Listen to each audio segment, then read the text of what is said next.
Hi there fellow hobbyists, it's Ksyusha here from ThirdEyeNuke Studio, and it's the second video showing you how to paint Ultramarine Rhino. And in this video we're going to finish the model off, and we are going along the way do some weathering techniques, and it will end up looking more realistic, and it's going to be a bit more dirty, and hope you enjoy it. So now we're going to apply some black. We're going to use Vallejo black through the airbrush. We're going to apply it in various areas around the model. First of all, we're going to do underneath on all the wheels. We haven't put the tracks on yet. We're going to do them separately and then we're going to stick them on. The sides of the wheels, the other side, and kind of go on top of the tank as well a little bit with the black. Then we're going to do all the exhaust pipes and things like this. So here, here, here, here, here, here, here. At the front with the windows, lights, the eagle emblem. We're going to do this little spike antenna. There's another antenna there, and this bit there. The door parts on the edge, this little like ventilation system, and a little circle there. So there's a lot of little parts, just areas where there might have been smoke coming out or dirt perhaps.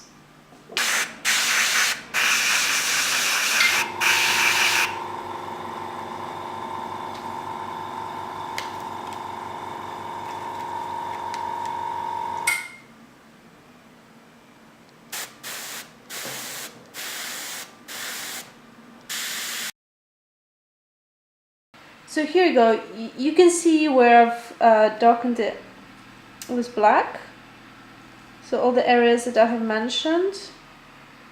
And now we're going to use Citadel Leadbelcher, it's like a silvery color, and we're going to dry brush over all the black areas to pick them out. So here we go. You can be quite rough about it, you don't have to be very careful. It has to be a very, very quick job, you know, you don't want to spend too long doing it. No, just a few moments really.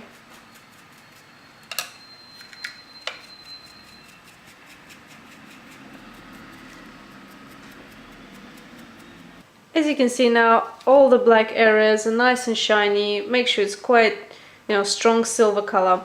And as you at it, use the same color to dry brush some areas like edges like this, just some corners here and there, just do a bit of kind of definition. It's kind of more, you know, up to you where you want to, or whether you want to do it. Just give it a nice brush. And once you've done, the next thing you'd like to do is to go to our tracks. As you may wonder where they are, they're still on the sprue, and that is because it's really hard to work with them while they're on the Rhino. It's much easier to work with them like this, you know, they're all nice and black, and we're just going to dry brush them the same as we've just dry brushed the black areas. As you can see, all the tracks are really nice and shiny now. They're kind of silver color. And the next stage would be to dry brush another silver. It's oily steel and it's a lighter color. We're dry brushing over the same areas that we've done black, and just over edges here and there to make the silver pop. As you can see, it's very, very vibrant. It's really, really nice silver.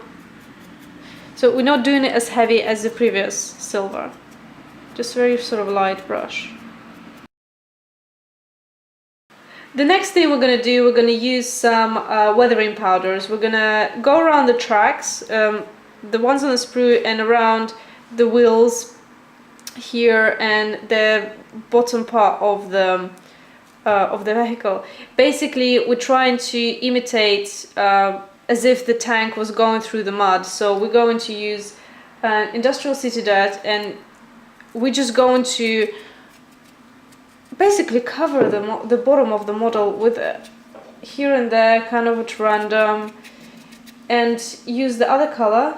I believe it's something mud. It's like a brownie color, and just smother the model here and there with it.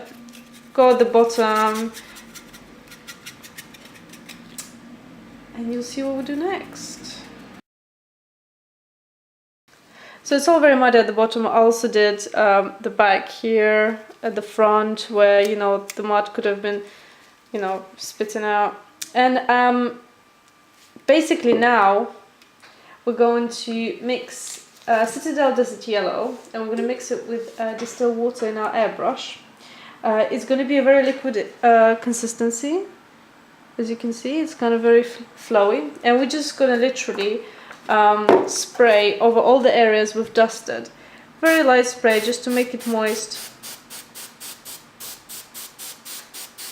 Here.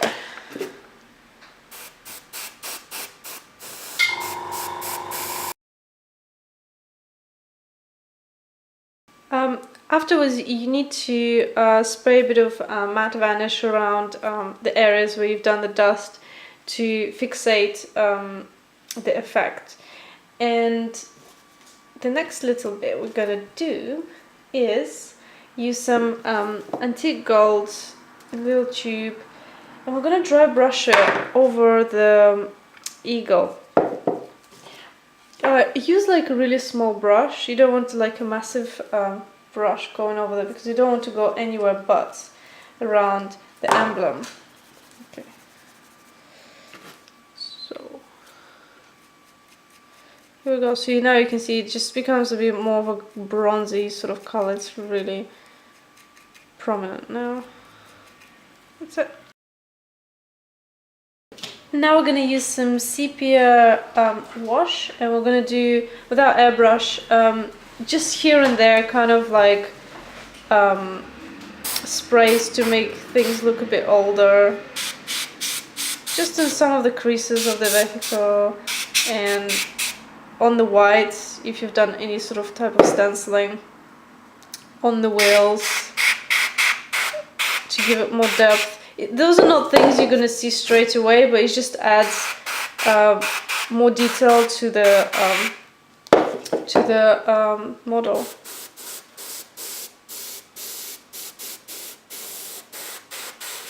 Do a bit on the tracks as well.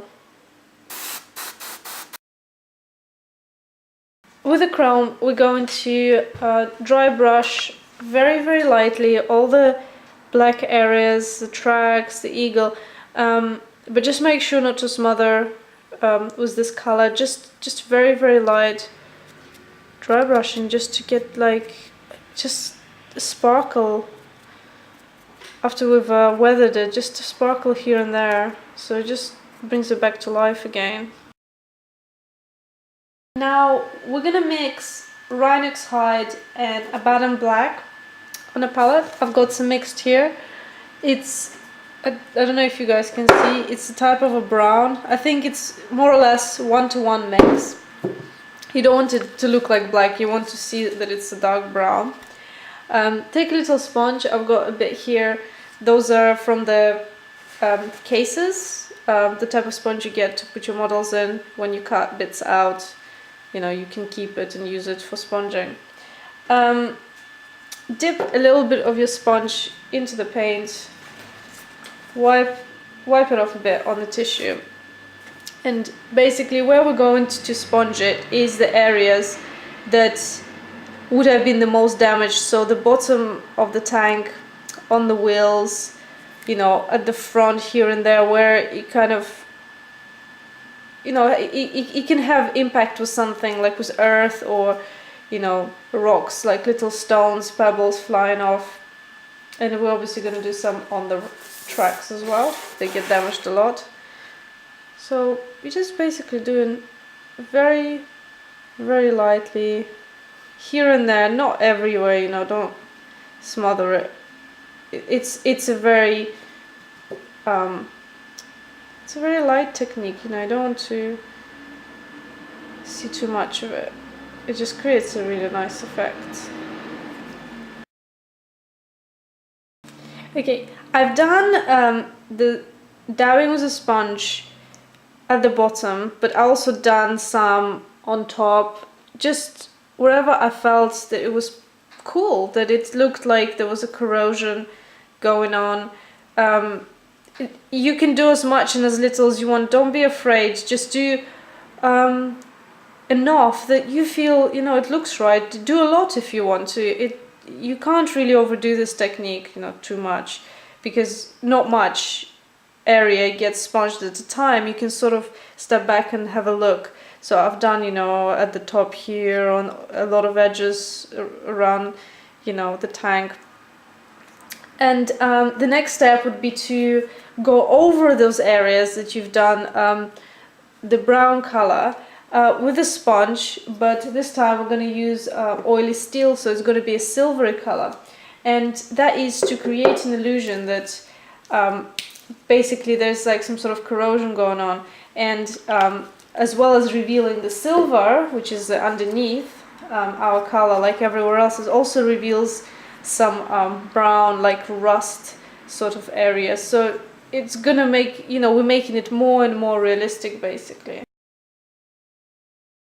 And now we're gonna do a bit of detail. I'm gonna use some black, and I'm going to go in all the kind of luminous areas. So there's a light that we have in between the grid.